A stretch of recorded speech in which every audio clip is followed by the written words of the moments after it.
चंपू लंगड़ाता हुआ जा रहा था और उसके कपड़े फटे हुए थे। घोंचू ने उसको देखकर पूछा, क्या हुआ यार, तुम्हारी ये हालत कैसे हुई? तो चंपू कहता है, क्या बताऊं यार, बीवी को मुझे पिटवाने की नई तरकीब सूझी थी। तो घोंचू कहता है, कैसी तरकीब? चंपू बोला, मेरी बीवी ने मुझे झाड़ू खरीदने भेजा था। मैं वापस आ रहा था तो मुझे आपका कार्यकर्ता समझ लिया और मेरी जमकर धुलाई कर दी। बरसात की एक रात में एक बूढ़ा आदमी हाथ में एक किताब बेचने के लिए खड़ा था।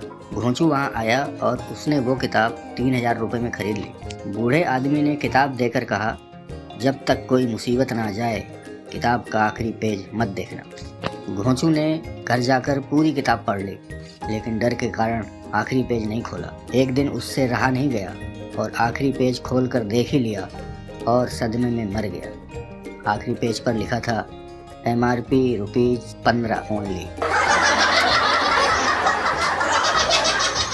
संता का बेटा एक दिन स्कूल से जल्दी आ गया तो संता बोला, क्या हुआ, तू इतनी जल्दी कैसे आ गया? तो बेटा बोला, मैडम ने मच्छर को मारने पर स्कूल से निकाल दिया।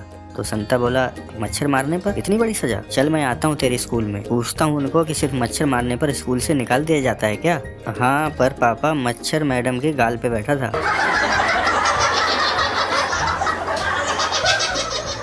साली ने चिकन बनाया तो जीजा साली से बोला, साली साहिबा मुर्गे की टांग कहाँ है? तो साली बोली, मुर्गा लंगड़ा था। तो जीजा बोला, और कलेजा कहाँ है? तो साली बोली, वह तो मुर्गा ले गई ना। तो जीजा बोला, दिमाग कहाँ है? साली बोली, अरे जीजू मुर्गा शादीशुदा था इसलिए दिमाग नहीं था। एक जीजा अपनी साली के साथ चैटिंग कर रहा था तो जीजा बोला, वाह तुम तो अपनी बहन से भी ज़्यादा सुंदर हो। तो साली बोली, जीजू आप बड़े वो हो। तो जीजा बोला, अच्छा ये तो बताओ तुम इतनी सुंदर कैसे हो, आखिर क्या यूज करती हो? साली बोली, फोटोशॉप। जीजा बेहोश।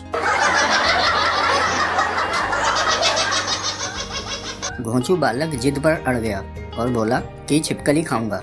घर वालों ने बहुत समझाया पर नहीं माना। हार कर उसके गुरुजी को बुलाया गया। वो जिद तोड़वाने में महारथी थे। गुरुजी के आदेश पर एक छिपकली पकड़वाई गई। उसे प्लेट में परोस के सामने रखकर गुरु बोले, ले खा। घोंचू बालक मचल गया, बोला, तली हुई खाऊंगा। गुरु ने छिपकली तलवाई और फिर जोर से बोले, ले अब चुपचाप खा। बालक फिर गुलाटी मार गया और बोला, आधी खाऊंगा। छिपकली के 2 टुकड़े किए गए। बालक गुरु से बोला, पहले आप खाओ। गुरु ने आंख, नाक और भी न जाने क्या क्या भींचकर किसी तरह आधी छिपकली निगलनी शुरू करी। गुरु के छिपकली निगलते ही बालक दहाड़ मारकर रोने लगा और बोला, आप तो वो टुकड़ा खा गए जो मैंने खाना था। गुरु ने धोती संभाली और वहां से भाग निकले कि अब जरा भी यहाँ रुका तो ये दुष्ट दूसरा टुकड़ा भी कहीं खिलाकर मार न दे। संता बंता से कहता है, क्या तुम्हें रात में मच्छर परेशान नहीं करते? तो बंता बोलता है, नहीं। तो संता पूछता है, भला वो कैसे? मुझे तो बहुत परेशान करते हैं। तो बंता बोला, मैं रात को शराब पीकर जब बिस्तर पर लेटता हूँ तो मच्छर मुझे घेर लेते हैं। पहले तो नशे की हालत में मुझे उनके काटने का पता ही नहीं चलता और जब मैं होश में आता हूँ तो वो नशे में धुत हो चुके होते हैं।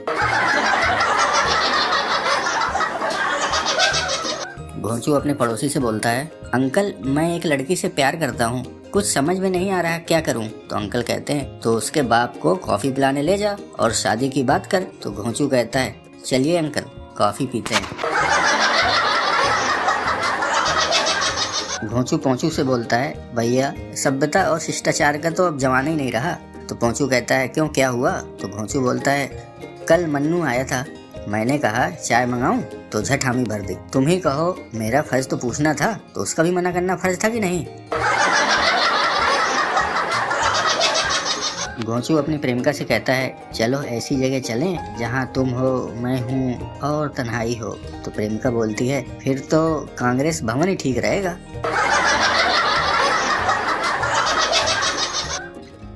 परेशान संता बंता से बोला, औरतें इतनी चालाक होती जा रही हैं कि मेरा उनसे भरोसा उठ गया है। तो बंता बोला, क्या हुआ है, ज्यादा परेशान क्यों हो? संता बोला, कल मैंने अपनी साली से मजाक में कहा, साली तो आधी घरवाली होती है। तो बंता बोला, तो फिर क्या हुआ? तो संता बोला, अब कमीनी आधी सैली मांग रही है।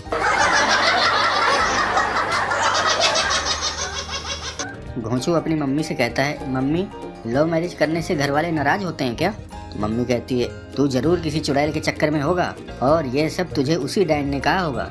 लड़कियां तो बस लड़कों को फंसाने में ही लगी रहती हैं। जहाँ अच्छा लड़का देखा शुरू हो गई। बेटा तू इनसे बच के रहना, ये बहुत मक्कार और कमीनी होती हैं। और इनका तो खानदान भी बिल्कुल। घोंचू बोलता है, बस मम्मी बस, ऐसा कुछ नहीं है। वो तो डैडी बता रहे थे कि आप दोनों की लव मैरिज हुई थी। साली जीजा से बोली, जीजा जी आप क्या करते हैं? तो जीजा बोला, मैं पायलट हूँ। तो साली बोली, अच्छा जीजा जी, कौन सी एयरलाइंस में? तो जीजा बोला, अरे मैं घर की शादियों में ड्रोन उड़ाता हूँ। इसे सुनकर साली अभी तक बेहोश है। संता ने अपने आलसी नौकर से कहा, यहाँ पर इतने सारे मच्छर गुनगुना रहे हैं, तू इन्हें मार गिरा। थोड़ी देर बाद संता फिर से बोला, अबे साले नौकर के बच्चे, मैंने तुझे मच्छर मारने को कहा था, अभी तक तूने मारे नहीं, वो अभी भी गुनगुना रहे हैं। तो नौकर बोलता है, साहब मच्छर तो मैंने मार दिए, यह तो उनकी पत्नियां हैं जो विधवा होकर रो रही हैं। साली ने जीजा से पूछा, अच्छा जीजू एक बात बताओ, ससुराल में दामाद का इतना सम्मान क्यों होता है? तो जीजा बोला, क्योंकि वो लोग जानते हैं कि यही वो महान आदमी है जिसने हमारे घर का तूफान संभाल रखा है। एक मच्छर परेशान बैठा था। दूसरे ने पूछा, क्या हुआ? तो पहला बोला, यार गजब हो रहा है, मसालेदानी में मसाला, चूहेदानी में चूहा, साबुनदानी में साबुन, मगर मच्छरदानी में आदमी सो रहा है। एक छोटी बहन बड़ी बहन से कहती है, क्यों जीजी, तू तो कहती थी कि जीजा जी बड़े कंजूस हैं, फिर इतनी शॉपिंग कैसे करती हो? बड़ी बहन बोलती है, जैसे ही मैं उनसे मायके जाने की जिद करने लगती हूँ, वो झटपट ट्रेन का किराया और खर्चे के रुपए मेरे हाथ में थमा देते हैं, बस फिर मैं। साली जीजा से बोलती है, जीजा जी आप अगले जन्म में क्या बनोगे? तो जीजा जी बोलते हैं, मैं तो चूहा बनूंगा। तो साली बोलती है, चूहा क्यों बनना चाहते हो? तो जीजा जी बोलते हैं, क्योंकि तेरी बहन सिर्फ चूहों से डरती है। साली बोली, अच्छा जीजू ये बताओ कि प्यार कब होता है? तो जीजा बोला, जब राहु केतु और शनि की दशा खराब हो, आपका मंगल कमजोर हो और भगवान आपके मजे लेने के मूड में हो, तो आपको प्यार हो जाता है। एक भले आदमी ने दिन में मच्छर को देखा और बोला, अरे तुम तो रात में ही आते हो ना, अभी क्यों आए हो? तो मच्छर बोला, मार्च का महीना है ना, टारगेट पूरा करना है, ओवर टाइम कर रहा हूँ।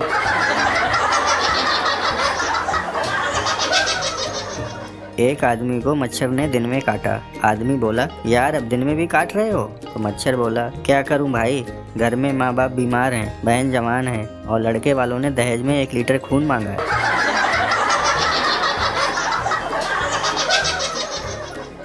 एक साली अपने जीजा से कहती है, तो जीजा जी क्या आप मेरे लिए शेर को मार के ला सकते हो? तो जीजा बोलता है, नो साली जी, कुछ और बताओ, मैं तुम्हारे लिए और कुछ भी कर सकता हूँ। तो साली बोली, क्या मैं तुम्हारा फेसबुक चेक कर सकती हूँ? तो जीजा बोला, कहाँ है वो शेर जिसके बारे में तुम बात कर रही थी? साली जीजा से कहती है, क्या कर रहे हो जीजा? तो जीजा बोलता है, मक्खियाँ मार रहा हूँ। साली बोलती, कितनी मारी? तो जीजा बोलता है, 3 मेल और 2 फीमेल। तो साली बोली, कैसे मालूम? तो जीजा बोला, 3 शराब की बोतलों से चिपकी थी और 2 फोन से। एक आदमी दूसरे दोस्त से बोलता है, दोस्त एशियन पेंट्स होते हैं जो दुनिया बदल देते हैं, गर्लफ्रेंड एवरेस्ट मसाला की तरह टेस्ट में बेस्ट होती है। पहला कुछ और बोल पाता उससे पहले ही दूसरे ने कहा, और पत्नी मच्छर की कॉइल की तरह होती है जो कोने कोने से ढूंढ ढूंढ के मारती है। एक लड़की लड़के से कहती है, क्या कर रहे हो? तो लड़का बोला, मच्छर मार रहा हूँ। तो लड़की बोली, कितने मारे? तो लड़का कहता है, 5 मारा, 3 फीमेल और 2 मेल। तो लड़की बोली, कैसे पता चला कि मेल कौन है और फीमेल कौन? तो लड़का बोला, 3 आईने पे बैठी थी और 2 बियर की बोतल पे।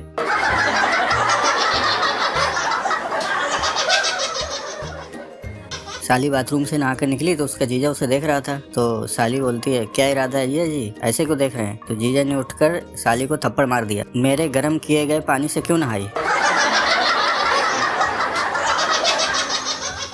साली जीजा से कहती है, साली आदि घरवाली, इस मुहावरे का अर्थ बताओ। तो जीजा कहता है, ये वो स्कीम है जो दूल्हे को बताई जाती है लेकिन दी नहीं जाती है।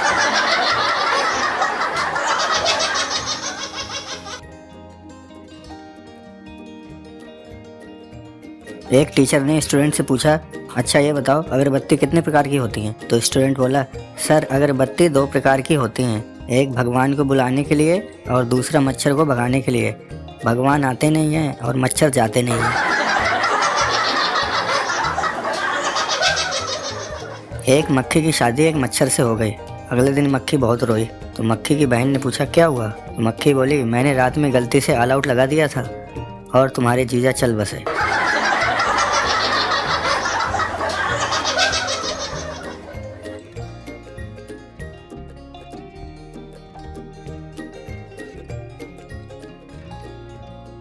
जीजा ने हाल में ही अंग्रेजी सीखना शुरू किया था। एक दिन उसकी साली उसके घर आई। अंग्रेजी का रुआब झाड़ने की गरज से जीजा ने उससे कहा आई लव यू। साली पढ़ी लिखी थी और जीजा जी पर जान छिड़कती थी। जवाब में बोली आई लव यू टू। जीजा भी कहाँ पीछे रहने वाला था, वह भी बोला आई लव यू 3।